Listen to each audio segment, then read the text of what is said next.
если говорить по структуре именно, то как бы технически джиотиш, что он немножко другой. То есть, ну, например, вот какие отличия есть в техническом плане. Если мы посмотрим на тексты, да, что там описано.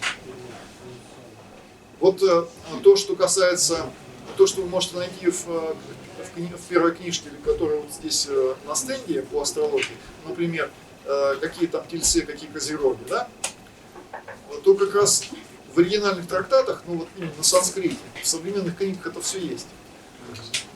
Вот этой части уделяется очень мало внимания. И как бы знаком, как таковым, ну там, вот у барашек там маленькая главка есть, ну как-то так, и все, да, и все. То есть тельцов и козерогов особо никто не описывает, да. А вот планетам очень много посвящено. Планетам посвящено очень много. Можно вопрос? Да. А вот 22 марта курс это будет именно на санскрите, да? Чтение? Нет, ну вот давайте так, курс, конечно, будет на русском языке. Дело в том, что какая идея этого самого курса, да, давайте я расскажу тогда про это. У нас сейчас очень много людей интересуется джиотиш. И есть очень много курсов, есть очень много школ, есть очень много какой-то переводной литературы и большой интерес. То есть понятно, что задача у нас не создать еще одну школу по астрологии. Это не та задача. Ну, как бы, поскольку уже, если есть 99, зачем еще прибавлять, да? То есть суть проекта совершенно в другом. Дело в том, что все, ну, практически я не буду говорить, там, ну, большая часть образования джиотиш, оно сейчас устроено на русскоязычном пространстве по принципу ремесленного обучения. Это не хорошо и не плохо. Вот, как бы, я тут, поймите, не хочу никого... У нас очень много таких специалистов сейчас, которые... Что такое ремесленное обучение? Это вещь очень хорошая. Но, то есть она заключается в чем? Я хороший астролог, вы идете ко мне, я передаю свой опыт. Это вещь замечательная. Но вы понимаете, что если мы возьмем обычную систему образования, то кроме, условно говоря, БТУ, там, я не знаю, как называется, колледжа или какого-то курсов повышения квалификации, курсов там, кройки и шитья, там, ну, каких-то вот таких, существует еще другого типа заведений. Ну, например, университеты, например, магистратуры и так далее, какие-то более серьезные. Чем отличается университет от курса кройки и шитья? Именно он отличается тем, что на курсы кройки и шитья вам дают строго функциональные навыки, а в университете вам дают вам рассказывают массу предметов, изучают массу предметов, вообще для человека как бы не нужно. Ну, например, философия, например, английский язык, например, история, да? Ну, как бы культурология. Зачем все это нужно, вообще непонятно. Но это как бы непонятно до того момента, пока вы работаете, ну, как бы, пока вы достигаете определенного потолка. Поэтому идея идея этого курса, она в том, чтобы сделать немножко добавочный тип образования для людей, которые в основном как-то знакомы, или начали практиковать, или только как бы закончили какую-то школу, или сами занимались. Дать возможность получить такое фундаментальное образование в классическом ключе. А образование в Индии прежде всего связано со знанием текста. То есть это в принципе невозможная вещь. Вот как бы у нас очень странный подход сейчас, да, когда люди хотят найти удивительного гуру, который 24 часа в сутки будет вас спасти, рассказывать тайные знания, значит, как там развивать и передавать удивительные технологии. Но если мы возьмем, насколько это реально, я не знаю, может быть реально для кого-то, но если мы возьмем реальную практику, как учились астрологи, вот реально в Индии, то это выглядит таким образом. Человеку давали текст и говорили, выучишь и приходи потом. Более того, это нормальная практика не только для джиотиш, а совершенно практически для всех для всех типов традиционной науки. Ну вот возьмем медицину, да?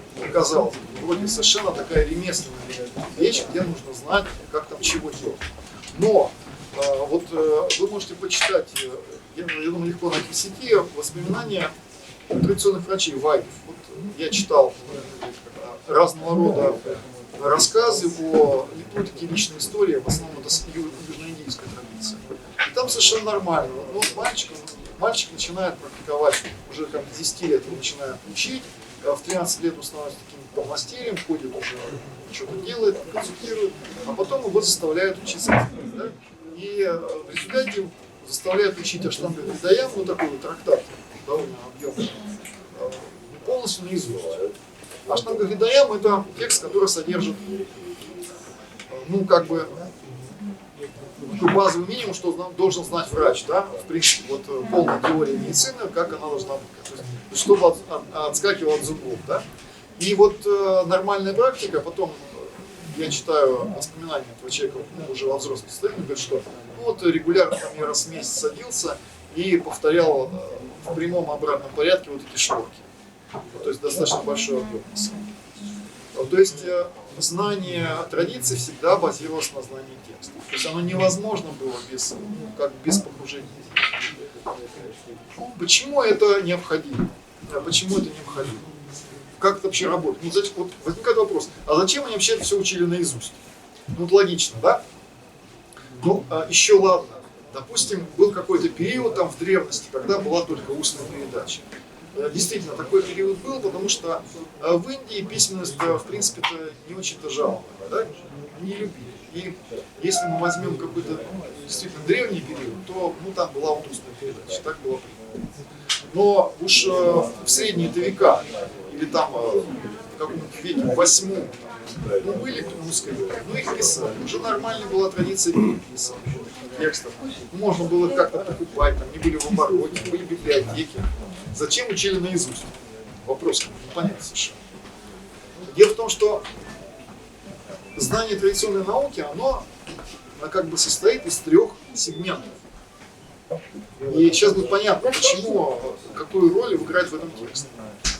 Первая часть — это то, что вам должны ну, как бы передать, да? То, что, почему нужен наставник. Как бы это тоже особо интересная тема. Не для того, чтобы передать тайные знания, на самом деле. Вторая часть — это то, что человек должен постичь с помощью рационального мышления. Ну, ты прочитал текст и понял, что там написано. Понятно, да? Поэтому, в общем-то, если мы возьмем тексты по медицине или тексты по GeoGebra, вот там, в принципе, излагается. Вот планеты в таком порядке, вот они соответствуют таким стихиям, все очень скучно и так далее. Но есть еще третья часть. И вот третья часть, она выглядит каким образом? Это то, что получается, то, что достигается в состоянии медитативной практики. Я расскажу вам личный свой опыт. Я учился в Индии у Гурджи Вагишастри, это очень известный санскритолог. Он уже в большом возрасте, он долгое время преподавал в Кембриджском университете, в Бенарасе, в Варанаси. И вот ну, мы с ним беседовали на разные темы, и в частности он мне рассказал такой случай из практики, просто своей жизни, ну, какие-то истории свои, биографические. Это все, в общем-то, есть доступно в его биографии, там как бы не является тайной какой-то. Он занимался, он очень интересовался грамматикой санскрита, ну, грамматист, очень свободно владеет языком, пишет текст на санскрите. Он создал огромный труд по, как бы, по сравнению вот, европейских коллокаций. И он мне рассказал такой эпизод, что он в юности, как уже в каком-то более возрасте, уделял много времени вот таким медитативным практикам, связанным с отречением, ну как бы с уходом из мира и молчанием, молчанием. Но эта практика была посвящена, направлена не на реализацию каких-то вот ну, странных вещей, которые сейчас желают люди, а на постижение грамматики санскрита. Ну вот уж что можно более такое формальное и не требующее размышлений и медитации найти, как грамматика. Наверное, вот это последняя тема, на которую бы, по поводу чего медитировал бы современный человек. Вот я понимаю просветление, достижение там, предназначения, прошлой жизни, но санскритскую грамматику кто медитирует? Да? Никто. Тем не менее, это реальный случай, реальный сюжет. Вот это реально то, что я рассказывал. Это не придуманные фантазии, это вот, реальный опыт общения.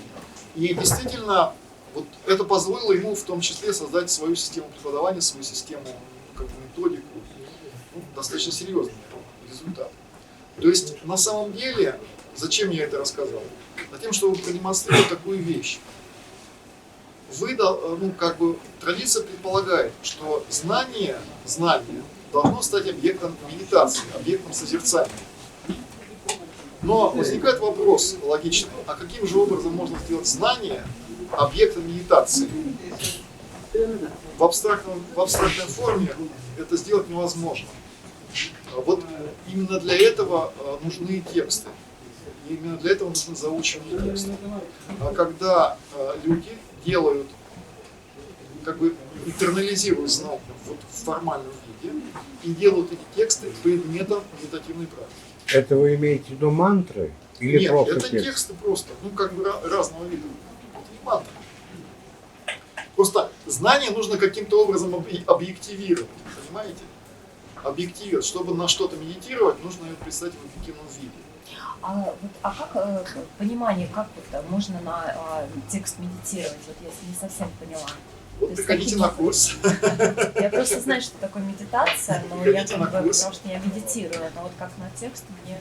На текст по-разному можно медитировать, но в принципе вам нужно... И его в уме, получается, нужно держать в это время. Или повторять, как мантры, вот я хочу тому, потом я хочу. Но это тоже текст. Понимаете, во-первых, действительно, чтение, повторение, размышление об этом является практикой особенно. Вот. Кроме этого, есть действительно, что касается мантр, что касается вообще, в принципе, понимаете, какая штука?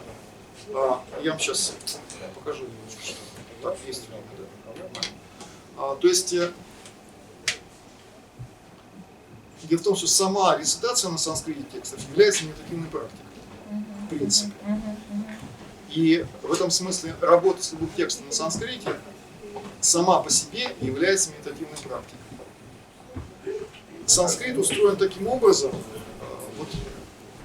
по крайней мере, 80%, можно сказать, так, давайте оценим, 80% текстов написано на санскрите по абсолютно любым темам, написаны в поэтической форме. То есть это не текст, я не знаю, который можно найти вот здесь на полке. Это определенным образом выстроенные конструкции, которые соединяют образные ряды определенного рода и ритмическую основу. То есть это что-то типа шабда, да? Что-то типа шабда? Нет. Вы имеете что имеете? Шабд, я имею в виду, там, джаджи, там, допустим, когда читаешь, или вот если брать сикскую, допустим, направление, там есть текст, например, на который ты медитируешь, то есть сидишь, да, читаешь его и находишься в медитации. Вот, допустим, джаджи сахиб, да? Может быть так, но здесь я имел в виду более простые вещи. Смотрите, давайте я вел курс по планетарным мантрам, например, и мы изучали просто Наваграха-стоту. А что такое Наваграха-стотра? Это гимн 9 планет. Это, собственно говоря, но этот текст можно использовать очень в разных целях. То есть вы можете использовать его для понимания сущности планет. Если поймете, как он устроен. Вы можете использовать его для коррекции. Можете его использовать для многих-многих вещей. Но правильно я понимаю, что ты воздействуешь языком на определенные области, там, например, да, и у тебя происходит там в мозгу какая-то медитация.